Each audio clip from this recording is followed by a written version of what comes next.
Hello! So, alright, here we go with my vlog. No, my vlog for day 2 of our CVAP class. Gabi, I think day 2 was one of the most challenging for me because I'm so technically challenged. I don't usually, record. I have not done, I take pictures, but I don't do videos. I don't record voice also. So, to hear about Audacity and all these apps, now overwhelm ako. Um, but I appreciate Sir Joshua for being so patient with us. Kahit na yung tanong namin paulit-ulit.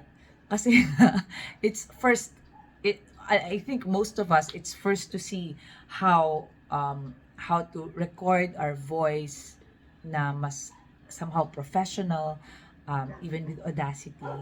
So, but it's actually easier to navigate pag ikaw na talaga yung gumagawa. Mahirap lang siya when you're watching it kasi ang daming terms, ang daming kailangang tandaan na steps. But when you're trying it pala, madali lang rin naman. Of course, I have a lot of things to learn.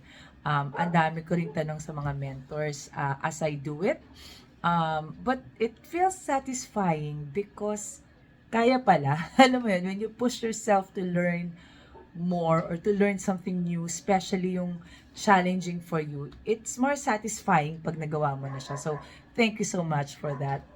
And then for the part 2, yay! I'm so glad to see Sir Raymar again. I met him first when I attended VoiceWorks. That was the voice classes before CVAP was formed. I think we were the last, I was part of the last batch. And Sir Raymar was one of our teachers, mentors. Ang tiyaga-tiyaga niya sa amin. Kahit yung nagtatry kami yan, nag-dubbing and all. It's from Raymar that I first heard Pochology 101. Availability is your best ability. Si Raymar or si Sir Raymar yung he was the one who embodied that quote kasi he really made himself available. As he said nga, andun siya nag-observe siya sa mga dubbing, nag-try din siya, ready siya kung makuha man siya o hindi.